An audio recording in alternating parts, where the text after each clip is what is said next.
say there is a first time for everything. A first kiss, your first car, the unrequited first love. However, what does this mean in the grand scope of things?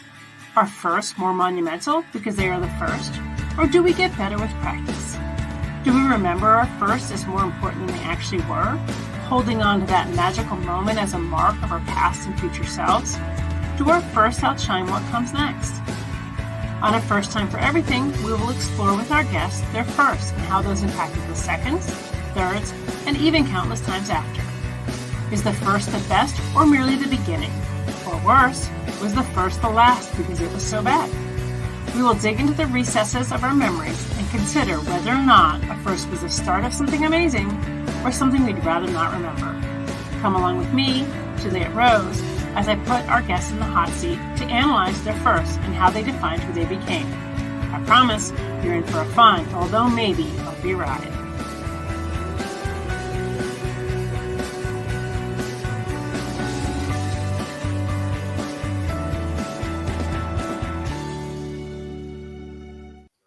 Hello, everyone, and welcome to A First Time for Everything.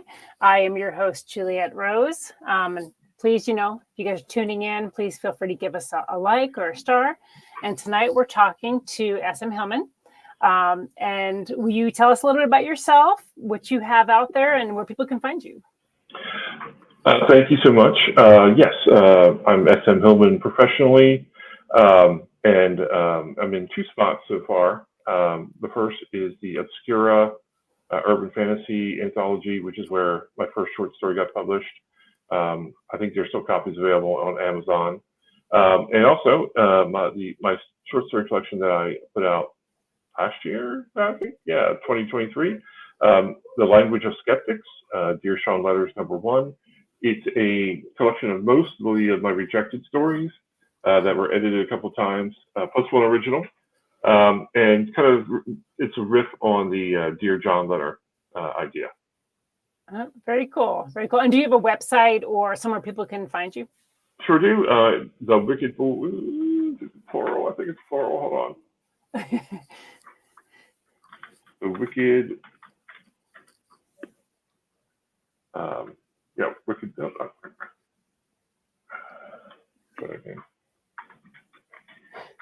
Wickedvoice.com. Wicked Voice? Voice, okay. Wickedvoice.com, all one word. Yep. Very cool. Okay. Yeah, you got to have people be able to find you, so it's kind of important. All right. Well, let's jump right in and kind of start talking about, what I usually do is talk a little bit about first, but if it spirals off into some crazy conversation, which it usually does, that's totally fine too. So let's start with the first. So you said you have currently out your first book, which is short stories. Mm-hmm. So tell me a little bit about your journey, because usually, when I talk to people, they have first from when they were teenagers. So tell me a little bit about where your journey kind of started and how you ended up where you are now. So I think the journey towards being a writer started when I read, I first started when I was 10. I wanted to write of all things, a mystery novel, right? A murder mystery. Far cry from what I write today. And it was at a time when my mother said, well, you have to write by hand because I'm not going to let you use my expensive typewriter. So I went ahead and wrote several chapters by hand, which is basically, I think, not the last time, but I wrote by hand. I did a lot of that in high school as well. And subsequently from that, a lot of people get started in fan fiction, but what I got started in, or the fan fiction I did was the board games I played. I would create fiction around those space combat games. So I did a lot of that in high school. And then once I got into college, I decided I wanted to be what we would call today a speculative fiction writer. Science fiction, fantasy. Although it turns out I've actually, my firsts were urban fantasy and horror, but so you end up in crazy places that you didn't think you were going to be. So then I actually got into the indie RPG scene before I got into the indie writing scene. And it didn't really click in my head until maybe like a decade ago. And I was like, I could also be an indie author. So I started writing short stories and putting those out there because they were, they're content that you can do in a relatively short period of time, and then submit to places. And that was a bit of a journey out as, I have a whole collection of stories in a book that I put out. But it was a very good learning experience. And it teaches you to take rejection well, which I think as a writer, you really need that skill set, or that callus, that callus built up. So, and then became involved with several conventions as a volunteer, met a lot of other writers, made friends, or people I was friends with. We start connecting on the writer level, and here we are. So. That's really cool. So would you say, like, obviously you're like me, you're a little bit older. So like, would you say that like you kind of came to this more late in life? And if so, like in those years that you didn't write, and I have a big gap that I didn't write for like 15 years at all, was it always nagging at you, or was this something that like kind of your brain just kind of keyed into a little bit later? It was definitely something that nagged at me, because from about the time I was 10, there was that idea that I would be a writer, right? And that it was always right around the corner. And it kept being right around the corner for 40 years, really. And that was, I can't say I regret that, though. Had I been able to discipline myself and find success quickly, sure, that'd been great. But it wasn't that I wasn't doing any writing. I did a lot of writing in those 4 decades, a lot. And that, I think, served me well. So, you kind of get there when you get there in terms of creativity. So I don't have any regrets in that regard. But yeah, it nagged at me every day, really. Yeah, I definitely can relate because, like I said, I took a pretty long hiatus. I wrote early on, like in my 20s, but I was mostly nonfiction, newspaper articles, magazines, things like that. And then I took a hiatus raising my kids, and it did always nag at me. But one thing I was happy about when I came back to it, I felt so much more like prepared. I can't explain it. Like I was just ready to kind of sit down and do it. Where when I was writing younger, it was always a little bit of like, not nervousness, but like, maybe like insecurity about my writing, where now I don't have that. Right. Yes, absolutely. No, it's, I was much more self-conscious, right? Because, and that was because of some very early,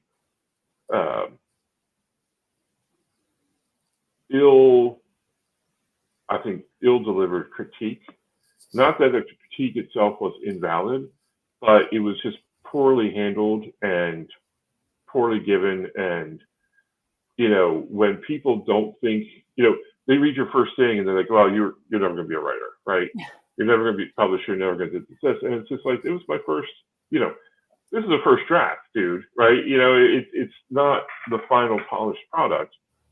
So that was, that's something you have to overcome too. Other people's comparing you to, sure, I'm not Clark or certainly not Octavia Butler right out of the gate, right? Give me a little time, right? Right. I think that's really valid, and I think that that's something that I think with years of maturity, you kind of can look back and say, oh, I can see that now, where at the time, those type of critiques or criticisms can weigh heavier than they should. If you were able to go back and talk to yourself, your younger self now, what would you say about those critiques to yourself? I would say that consider the source, number one. These were people who I value in my life even today, but they're not writers, right? They may be writer adjacent. They may know writers, but they are not writers. And I think that just like I might be critical of a friend's painting, but I'm not a painter, so you should really not take what I say very seriously. So that would be one. I would say consider the source. Number two, just, don't take it with, or put it in perspective, I think is probably the way to put it. Don't necessarily discard it, but take it, analyze it, put it in its proper place.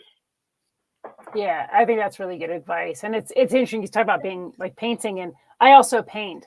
And I remember I would do art events and somebody would walk up and say, well, I could paint that. And I'd be like, then do Right. it. Because it is Right, like that kind of mindset, like you think you can until you sit down to do it, just like writing. Someone's like, oh, I could write, then do it, but then also edit and all the other stuff that goes with it. And, all of a sudden it puts in perspective how hard it actually is, how difficult. Not that the critique isn't valid at times, sometimes it is, but sometimes the person giving it to you doesn't understand the work involved.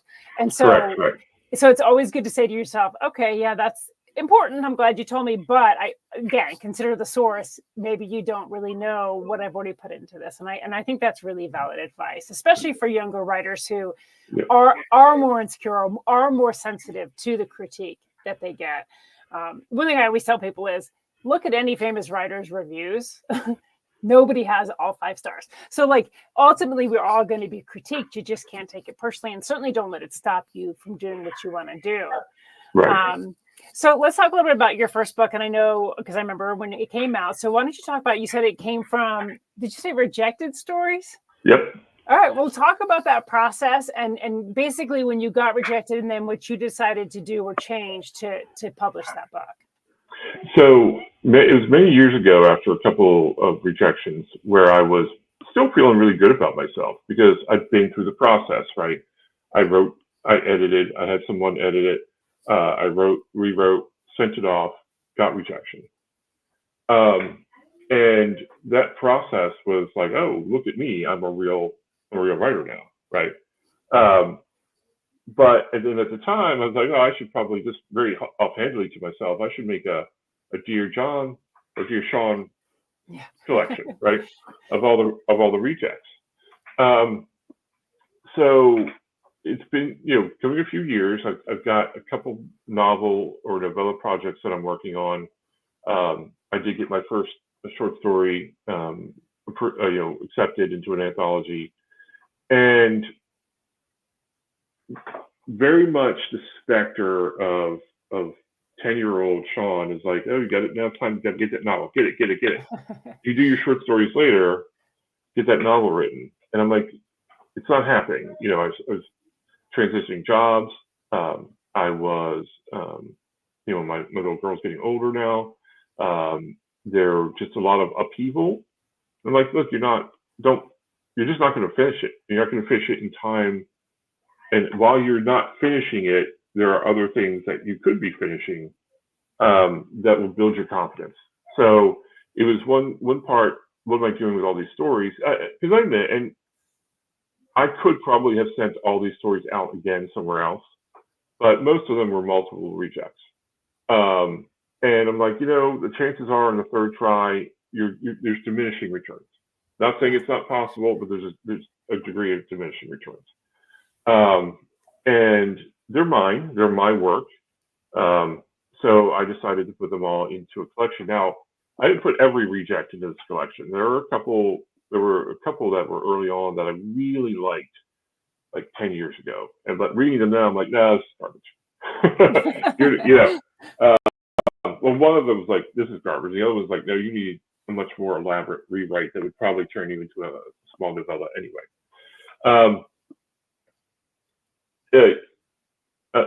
Thank you. This is very well organized for a group of random stories. I love the book's flow. I have to read it. I haven't read it yet, so I'll have to take a look. So that's another thing too. I was conscious of the flow of the stories.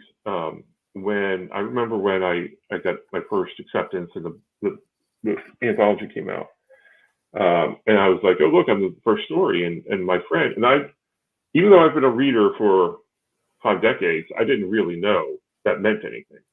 My friend's like, oh wow, they must think yours is one of the better stories. I'm like, well, why is that?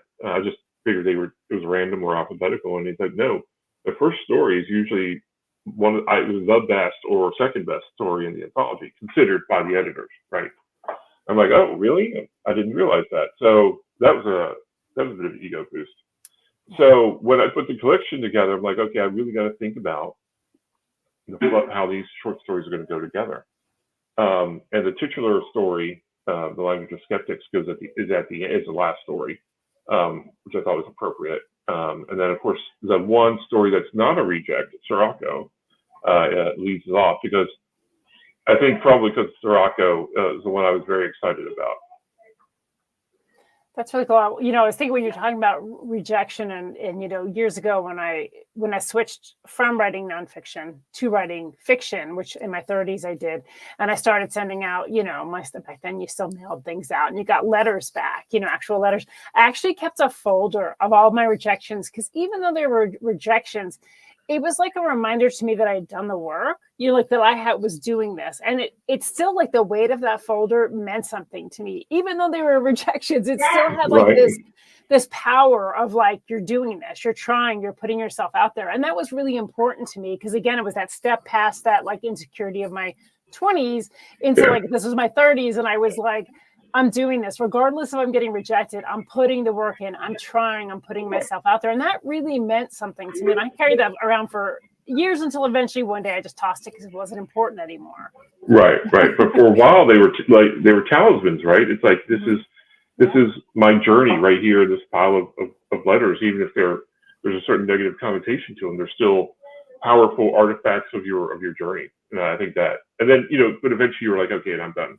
I don't need these anymore. I think when I realized that I was worthy of, you know, like putting it out myself, like I decided to do that, those no longer carried that weight for me, because then I developed another level of confidence, right? I went from the confidence of being 20s and insecure to not being so insecure and putting myself out there to being like, screw this, I'm going to do this, you know? And all of a sudden that folder wasn't important anymore. But it's interesting how we go through these phases as a writer, you know, to the point of developing our confidence, especially if we have had gaps in that journey. Right. And I think that speaks a lot to the Language of Skeptics as well. It's, you know, people tell you the advice was, don't put out a collection, finish one of your novels, you could do the collections later, but it just wasn't going to work that way, right? It just wasn't. I knew that. So I put out what I had because it was important to me to publish something and let people read it. And, you know, I'm glad I did. I'm very glad that I did. Absolutely. So. Yeah. And I just want to share this real quick. Is it Sirocco? Is that the name? Sirocco? Maybe my favorite. It's got a nice dark edge to it. So tell me a little bit about your collection, just because you've mentioned and kind of mentioning was random. Are they all one genre, or are they different genres? There's several different genres. Sirocco, for instance, is kind of like a sci-fi techno thriller, spy thing. The 7 Minute Road is kind of folklore horror. The Language of Skeptics is definitely cosmic horror, science fiction. And there's a couple that are like, there's one that would, I think, come back in 27 years, would be appropriate for something you'd find in the 60s or 70s or even 80s kind of magazine, like kind of like that. So yeah, it skews towards kind of the weird, if that's the way to put it, science fiction. Dreamcatcher is actually flash fiction, or Dreamwrite is flash fiction. It's not very long, but it leaves you wanting, or I'm told that it leaves you wanting more. So yeah, it's a nice little variety, but it doesn't go too far from the weird stuff. Okay, I like weird stuff. I have to say, my stuff always kind of, I think, kind of goes on the edge of weird to dark, you know, even no matter what genre it is, I kind of always weave that in to some level. But so what are you working on now? So a couple of things I'm working on now. I'm working on, I'm calling it my cannibalistic phase, or my cannibal phase. Okay. So I'm working on, I'm working on some short stories that'll be Sword and Sorcery coming out as their own collection. I'm slowly building up a Dear Sean Letters 2, a sequel to Dear Sean Letters 1. Some more rejections, but that's okay. I think they're great stories, better in some ways than the first one. I'm working on a cyberpunk novel, a short novel called Cannibal Row, which came out of me. I was going to write Carnival Row on a Facebook post, and I ended up writing Cannibal Row. I'm like, oh, I gotta make a story. I'm very much a title person. That's how I usually start my stories. So I was like, Cannibal Row. I gotta find it. I gotta figure that out. But the one project that I'm really working hard on is called River of a Thousand Teeth. I describe it as Lord of the Flies meets the 13th Warrior, with a couple children who are lost along the Vistula in Russia, or more or less that, being hunted by Baba Yaga and her boys. See, that sounds really good. It's like right on my alley.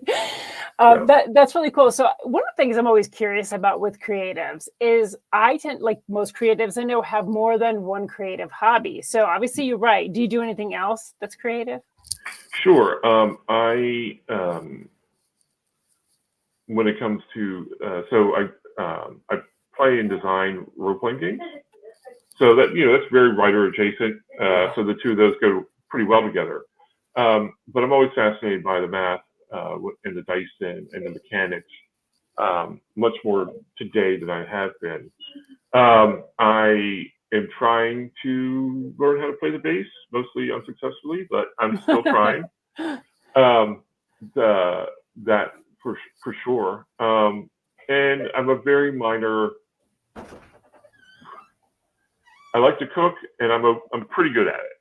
Okay. It's probably basically that. And I think I have when it comes to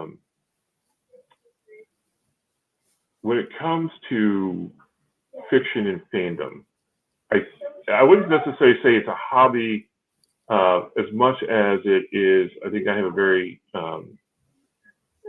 steady view of fandom. I don't get too excited over. I don't get too into it. Right? I can say I like this or I don't like this, and then let it go.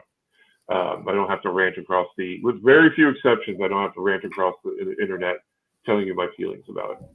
So I consider that to be a win. For sure, yeah. And you're a host of a Go Indie Now show, correct? Yes, I am. I am that. So we do. I occasionally host This Week in Indies, like I think I will be this weekend. Yeah. And I'm occasionally a panelist on it.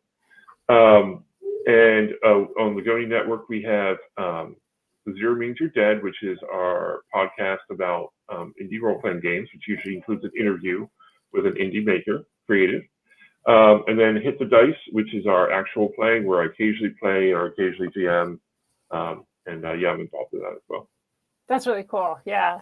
That's one of the areas, like I grew up, kind of like when Dungeons and Dragons was like released into the world. And so like everybody was into it at first, and then it kind of faded off. My brother really kept an interest in it. So I was always kind of aware of it, but I never really got it, if that makes sense. And so like, I've always had this admiration for the ability to not even design it, but just play it. So like, I really love the idea that you're also designing that. Can you explain to me exactly what that process is though?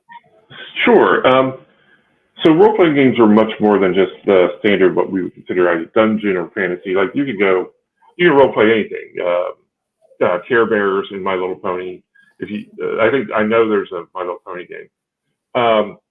So the process there really is, for me, starts with not so much genre, but idioms, certain idioms in particular, what we consider genre. So one design I'm working on, it's kind of on the back burner, it's called desynced, or like desynchronization.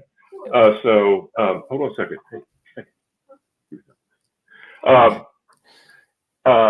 So where you're, in typical cyberpunk game, you have a bunch of metal and chrome arms, and you got all this tech inside your body. Where in desynced, you don't have any of that. but you live in a world where everybody else does. So it kind of like turns that idea on its head. So usually where I start is like with titles, I will start with the title. I started that title, Desynced. That's kind of cool.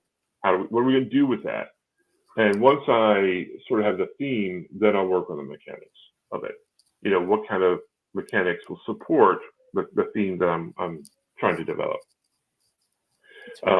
And from there, it's just a lot of playtesting after that. And is this primarily tabletop, or like when are you tabletop, digital? Like what is the forum, I guess? So tabletop, so it would be, either online like this or face to face. Yep. That's really cool. I would love to be a video game designer. I don't have the skills for it, but I would love to do that. That's really cool. Do you think, like, when you're designing these, is it a lot like writing a story? In the sense that there's a process where some designers are plotters, right? We talked about plotters and pantsers. I'm still much more of a pantser. I'm like, yeah, we'll do this. Okay, let's try this out, kind of thing. Because when you overplot the design, I don't think it usually doesn't turn out the way you want it, right? There's just too much. So that's how I approach the design, design in that regard. Yeah. Try to sort of off the cuff. But yeah, it's a process, much like writing. There's understanding, again, when you're putting together what kind of situations a game will evoke, right? You're hoping to offer some kind of guidance to the players, right? You don't want to over guide them. You don't want to over manage their game, but you are trying to evoke certain emotions, I think, when you design a game, just like with writing. Yeah. Do you remember, I guess when we were kids, do you remember the Choose Your Own Adventure books? Mm-hmm. Is it kind of like that? Like you're kind of designing something with the mindset that they're going to pick different ways to go? Right. When you're designing a specific adventure for a group of players, yes, you want to be able to, and there's a lot of language that really mucks up, like open world and sandbox and things like that. It's really just a case of making sure that the characters have their agency and that the players have the ability to make real choices as opposed to illusionary ones. Right. Yeah, I really find it fascinating because, like, I like any kind of medium where you're building out something for someone to follow, whether it's a book or a movie or a game. It's very interesting, the thought process that has to go into that design. And I'm a pantser when I write too, so like I never know what I'm gonna do. Like I'm always just like sit down and like, let's see what happens now. Like I feel like I'm along for the ride as much as the reader would be. So, right, absolutely. Oh yeah, absolutely. In a lot of ways, yeah. So that's kind of what the game sounds like too, is like to a degree, you're having to keep your mindset that way so that they do have that adventure of their own versus you telling them what adventure they should have. That's exactly right. There's a whole bunch of different theories along that line. But when I think of, things like story now, I'm not a story now person, I'm a story after person, where the story is what you're telling the people after it's done. Right, you're not necessarily where there's a lot of language around. We're making a collaborative story. Well, your characters are doing things, and how you tell them afterwards, that's a story, right? That's how you remember it as a story. But in the moment, though, you want to create as much verisimilitude as possible. Like these are real choices that their characters are making. Right? Yeah. Not pre-programmed ones, right? So remind me again, you have a show that you host for this. What night is that on? Just so people can tune in and kind of see what you're talking about. So once a month we do it on Monday. It's called Hit the Dice, and I don't know what we're doing for November yet, or October. October we're doing some stuff with Multiverse Con. So there'll be some dating stuff with Zero Means You're Dead but typically it's going to be on a Monday night at 8 o'clock. So 8 to 10 or 9 to 10 or 9 to 11. We're playing that. Very cool. And then So I can always come play. I'll definitely come watch and kind of get the idea of it. Because like I said, this is an area that I'm interested in, but like I don't really have the knowledge base. So I'd love to see kind of how it all plays out. No pun intended. Right. So I think that the best way, I talked to Joe about this too, is I think it's really beneficial sometimes to play a one-on-one RPG where you get to be the entire focus and you don't get lost in more experienced players' good intentions, right? They're trying to help or they're trying to show you, and it's just like, no, to play you need to play, right? But no, absolutely, obviously come and watch. But if you're ever interested in playing, let me know, and we will set that up. Yeah, definitely. That sounds really cool. Let's get back to talking about writing. I'm just really interested in that. So I definitely wanted, especially the similarities, I wanted to kind of touch base on that, because the thing about being a writer too, and I think a lot of people think, oh, you're a writer, you write a novel, right? But they don't really think that there's so many different ways to create a story. It doesn't have to be a novel. It can be a play, it can be a movie, it can be a game, it can be a lot of different things. And I think that, we tend to get shoehorned into, especially like say we're in school and someone's like, you're a good writer, you should, write a book, like you were told, like you should be writing a novel, but you wanted to do the stories instead. And I think it's really important to understand that your journey is unique and you do what you're comfortable with so that you can grow, instead of doing something that maybe you feel like you're in over your head, or you feel like, maybe you weren't ready for it yet. So, right. Do you feel like your journey took the path that you wanted it to take?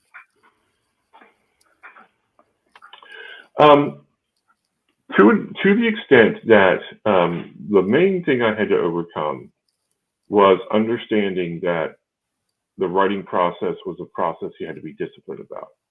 It's one thing to be really talented at writing, and I think that I am, right? That's not really ego or arrogance, I promise. It's just I read it, I read other things, I read what I write, I read what other people write, and I'm like, this is really good. And there's been, I've had that feedback, but being really good at the storytelling or being great with the grammar or whatever it is, isn't the entire story, right? Isn't the entire thing.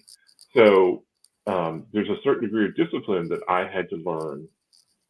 I always wanted to go just very quickly do everything. And then I read, when I would read some other writers, someone I respected, like, oh yeah, I do like 5 drafts. I'm like, 5 drafts?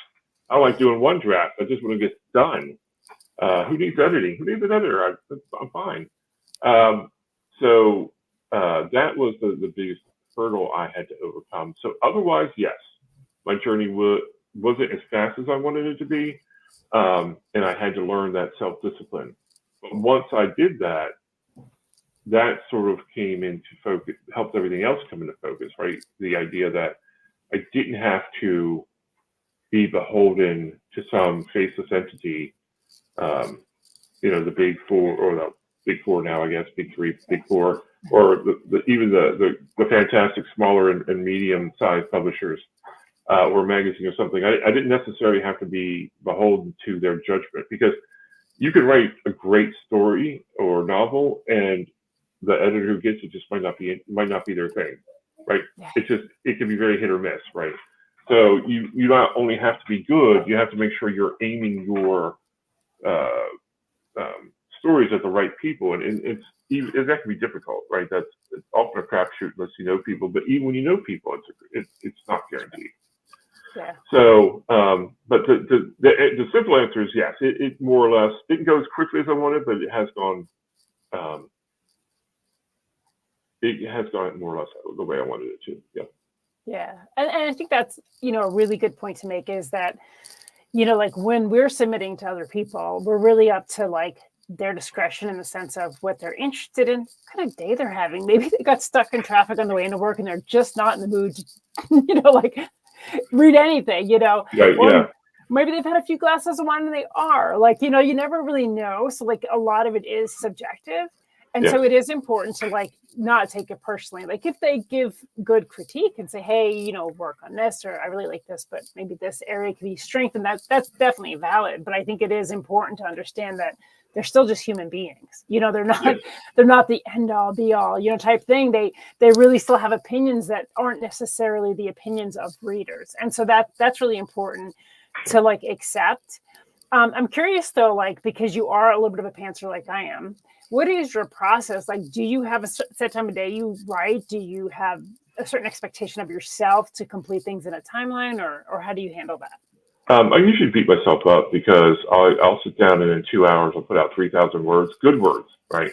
I know that's important to people, but I can put out bad words. I've ripped out 1,000 words before, but mostly I can sit down and put out 3,000 good words in 2 hours. And I always kick myself because I'm like, look what you just did. You did this thing. You should be more prolific. So that's something I struggle with a little bit. Yeah. For sure. But my process really begins with I'll see something. I'll see a story that's done well, or mostly done badly, but done well. Like, all right, how would I do that differently? Or a title will come to my, like you said, a title will come to my head. I'm like, all right, what kind of story am I creating around this? And typically what I do is, if I get a good title, I get an idea of what's doing, I'll go ahead and do 1,000 words, right? And then I'll judge from that point, are you ready to write this story, or does it have to go into the into the oven for a little while? Yeah. So that's when I'll do that. Typically I write at night before I go to bed, or on the weekends where I have some free time. If I have a couple hours, I'll go ahead and sit down and shut out a few thousand words. I'm still trying to discipline myself to the point where I can finish in a relatively short period of time. So that's something I'm working on right now. But talking about a couple of months, not a couple of years or a couple of days, but a couple of months, finish a novel or novella and get that in front of editors. So I'm still refining my process actually in a lot of ways. So. Yeah. My process always changed. If you asked me a year ago which process I'd like, I'd get up in the morning and I write for this period of time, and I did. That's how but I switched jobs and life changed, and now it's not like that at all. So I think that's the thing too, is you can't beat yourself up because you're always adapting to your situation, to your life, to what works for you and what works for, I really don't like books on writing because I feel like most of them write from the point of view of what works for them. And it doesn't mean it's going to work for me or I agree with it. And so I think there is this level of like not beating yourself up, not comparing yourself and saying, well, I got some words done. And I think we have a mutual friend and she'll say, I only wrote 250 words or I only wrote 500 words this morning. But you know what? She says it and she did it. And I'm always like, good for you. That's awesome because that's 500 more words than you had before you started, Right. And it's consistent. And I think she's done the two I'm thinking of. She's done the one novel and, she's completing things and that's great. Right. Yeah. That's great. Yeah. I think we're talking about the same person. So she's amazing. And her novel was amazing too. I'll just say it. I'm talking about Jessica, she's consistent, always just every day kind of plugging away. And I think that's important, is that we just have to find the system that works for us. And if someone's like, I write 5,000 words a day, I'm like, good for you. But I'm never like, oh, I should be doing that too. Because I think sometimes we pressure ourselves into then not writing very well because we're trying to get 5,000 words instead of 500 really good words. So I think it's important to do that. So you started writing at a young age, you took a gap, you're writing again. What would you like to see kind of unfold for you, say, in the next 10 years with your writing? Oh, that's fantastic. That's a fantastic question. From the egocentric side, I did this a few years ago. I went to a big bookstore and I went to the H section and I was like, where would my novels go? Right. And it's like somewhere between Herbert and, oh gosh. Not can remember, but someone. But I'd be the H's, and there are a lot of good H writers. I'm like, okay, good, this is fine. I think that I'd like to accomplish a couple things. One, I would like to finish a series of. I have a sci-fi and a fantasy series of novellas that would add up to about 200,000 words that I would like to do. Right, I'd like to finish those. I want to finish a couple standalone fantasy novels in particular. River with Howls and Teeth being one of those, right? I'd like to finish that. And carve out my niche in not just, because, if we think about it in concentric circles, there's my friend circle. This is what I'm writing compared to what the rest of you are writing. And then in the Southeast, here in the Southeast, we have a lot of indie. I mean, around Atlanta, we have a lot of indie writers, but here in Georgia, so folks in the Southeast, who am I compared to them, right? It's sort of like, oh, that's Sean. He's writing a lot of sci-fi, or he's writing this space opera stuff. I want to dabble. I mean, I admit it. I want to dabble in a lot of genres I didn't think I was going to. I still don't ever think I'll write a straight up romance novel. Yeah. But it's not impossible that some sort of science fiction romance could be in the works one day, right? Yeah. I don't think I'll ever write happy, cozy novels, but certainly I can see myself getting something out there that's a little bit more upbeat, right? Or it has some humor to it. A lot of, like, not just sardonic, ironic humor, which is what's typical, but actual humor to it. So, and I just want to explore a lot of different idioms throughout the spectrum of genre, that I just don't want to be known for one thing, right? And maybe that's not a good marketing plan, I don't know, but I know that I have a lot of different ideas I want to write, and that's kind of what if it's a legacy is a thing, that's what I want it to be. Yeah. It's interesting because I always think about the question I've been asked in different things is like, what writers inspire you? But I always think back to like when I first knew I wanted to be a writer. Like I remember reading certain books and I was like, because I read those, I thought I want to do this. Like whatever they're doing, this magic that they're creating, I want to create this magic. So for you, was there like certain authors at a certain age where you kind of got wrapped up in that magic and thought, I want to create magic? Yes. So I think that there's two in particular. One would be Stephen King, and it would be The Stand, which is common answer to that question, but I'll tell you why that is the case. My grandmother was a big reader, and she encouraged me to be a writer as well. But in her basement, she would get all these like Reader's Digest stuff, and she'd get like monthly books. She had book club, and one of her book club books was The Stand. I'm like, oh, this is the original. This is not the 1,000-page version. This is like the 668-page version. And I know this is kind of cool, right? So I was aware of Stephen King, but I hadn't read Carrie, and I hadn't read Salem's Lot. I was like, oh, okay, I'll read this. And so it was my first, what I would consider to be adult fiction. And I think the thing, and this, people probably laugh at this, but the thing that really made me want that really be inspirational is the use of curse, bad language, right? Yeah. Some words that I don't think I'd be comfortable, certainly that would not use, not comfortable writing today, but plenty of language that was like, oh, you can use the F word in a book. Yeah. And I can't tell you what kind of light bulb that was for me. It's like, so you can write anything you want, right?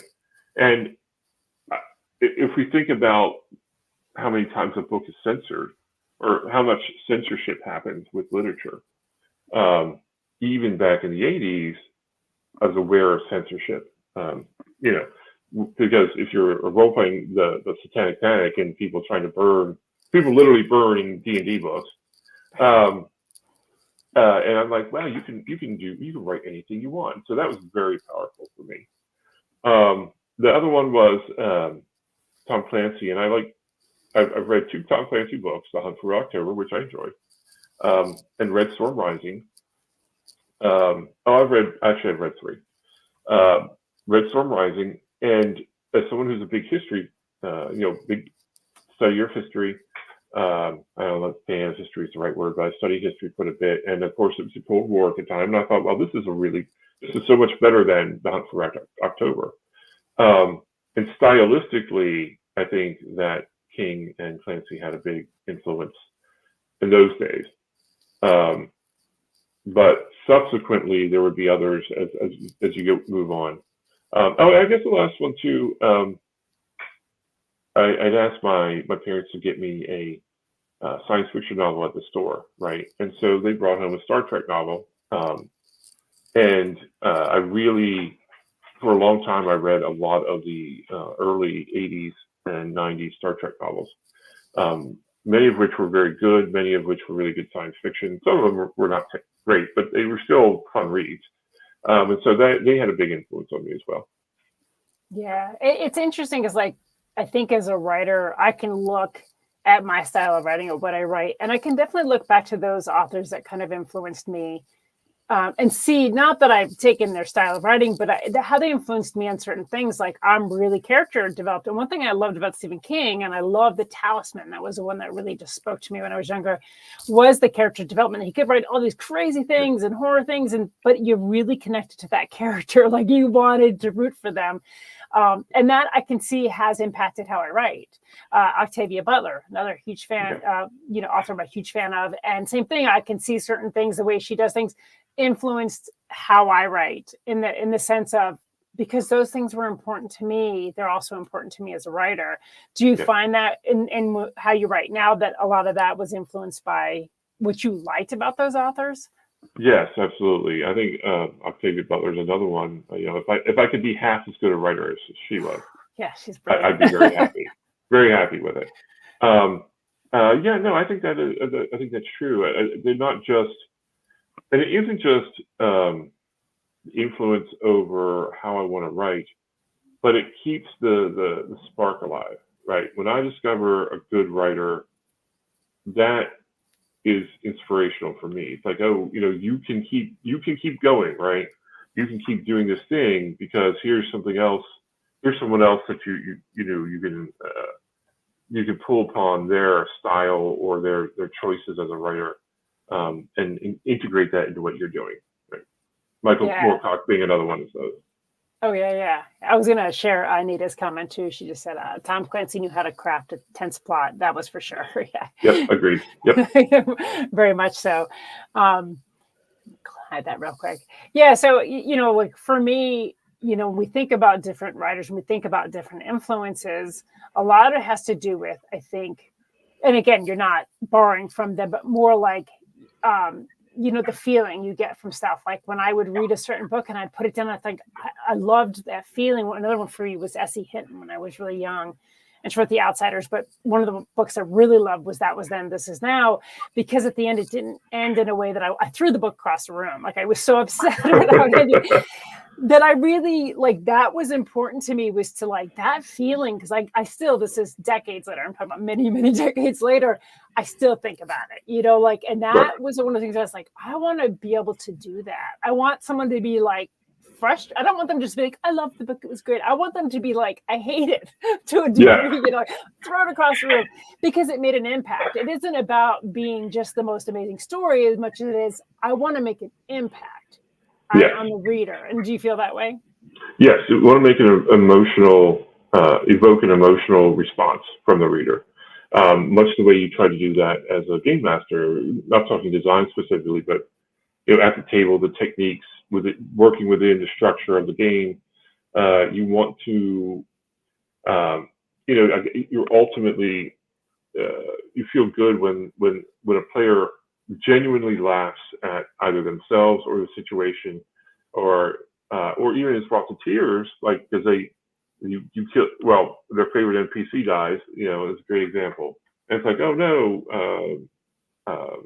John the Elf just bit the dust, and there's genuine like upset, not at you because you killed the thing, but as they're so into the situation that their emotions have been touched by the game, and that's kind of something I try to do with writing and gaming.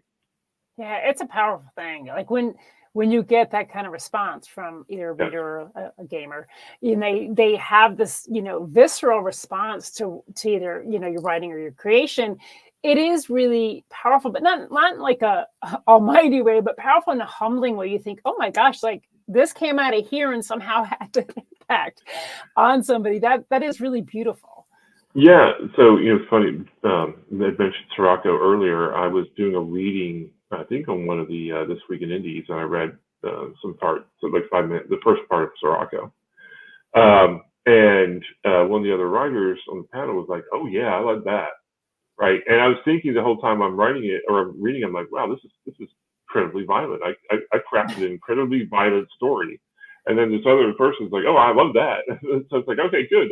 So I did a good thing, right? This is something that appeals to people on a kind of visceral level. Yeah. Yeah. It's like writing a villain that people kind of root for. You know, Yeah, right. It's like you have the ability to take something negative or dark or whatever and make it beautiful, and that's amazing. So It yeah, is. It really is. Yeah, that is something that I strive for sure. yeah, for sure. I love that.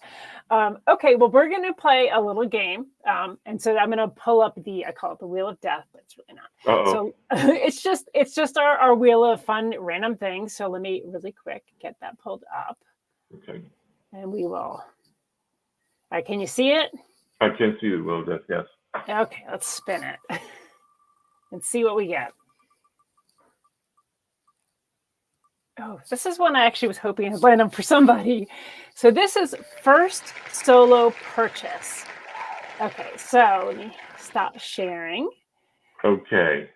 So, like okay. It could be any, it could be when you were 2 or 10 or 20. It doesn't matter. What is the first thing you remember, like saving your money up for, that you remember getting excited about purchasing? Well, so the one other time I went to the Disney park in Florida, I don't know if it's World or Land, whichever one it is.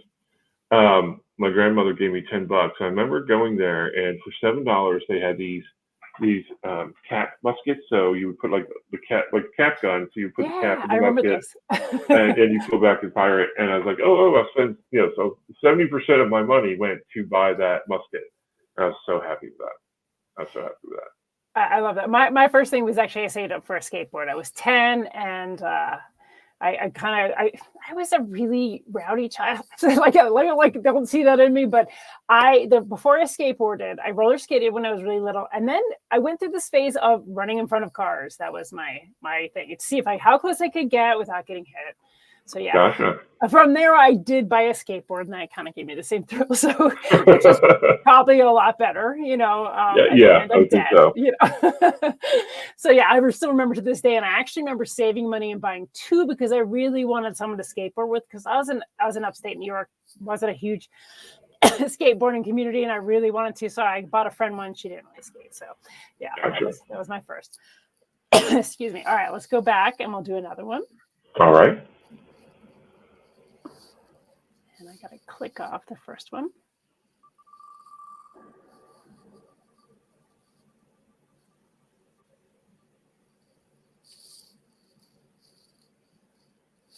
All right. First favorite movie. Oh, that's easy. People are probably disappointed though. My first favorite movie was the original Midway war movie with Charlton Heston and Henry Fonda. That's so funny. I still remember that movie.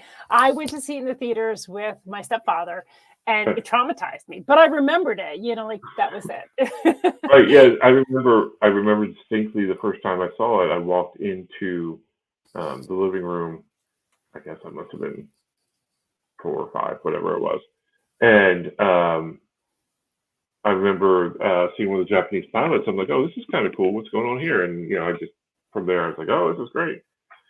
So that's really cool. I talk about the movie sometimes, and almost nobody ever knows what I'm talking about. They know the more recent one, which I haven't seen, but I remember that one. My first favorite kind of standard is Star Wars. Saw it in the theaters, whatever year it came out, 77, I think. I was little, but I was hooked, and then I went and saw all of them. Even if I had to go by myself, I would go see all of the Star Wars movies. So yeah, that was my first. Let's see, we'll do one more. Okay. Let's see, share. All right.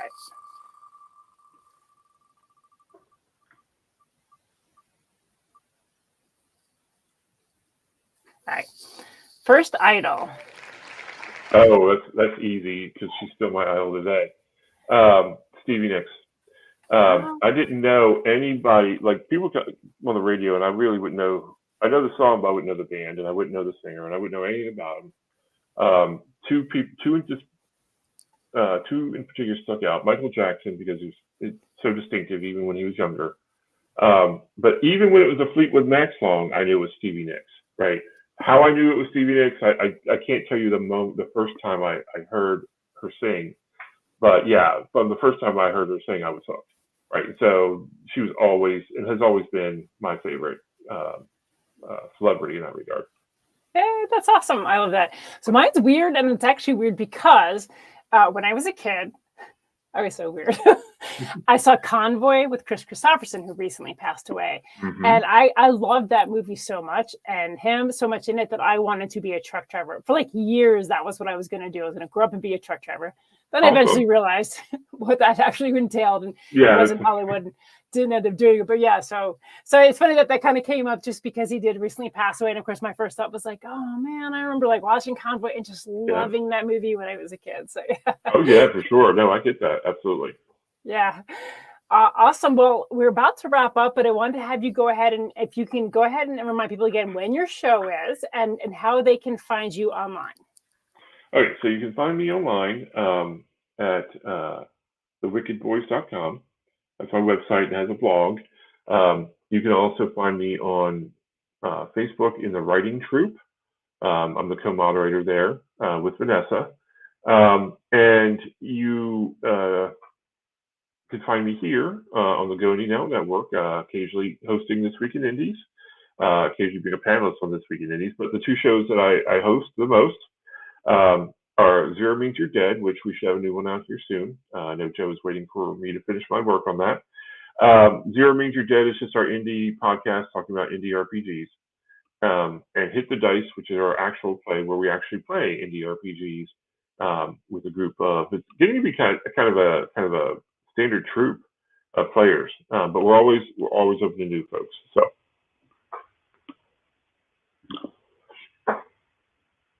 Yep.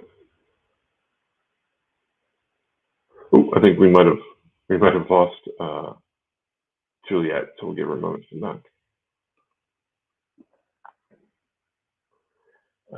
So I did like Star Wars is one of my early favorites movies for sure, but Midway is the one that sticks out the most for me.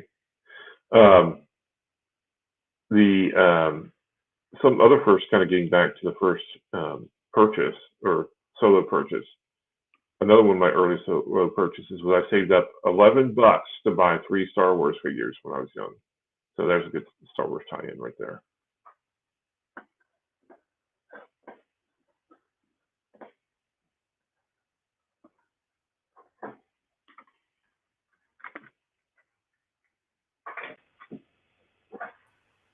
Sorry about that. I even tried my hotspot and it didn't come on. So no problem. I used them with anecdotes while you were gone. Good. You just kept telling people. Very good. Well, again, I really appreciate you coming on the show, and I appreciate everybody listening. And thank you all for tuning in. And please feel free again to give us a like. Tell people about us. We're out here, and we'd love to get some more listeners. And please remember, there's always time for Go Indie Now. And thanks, y'all.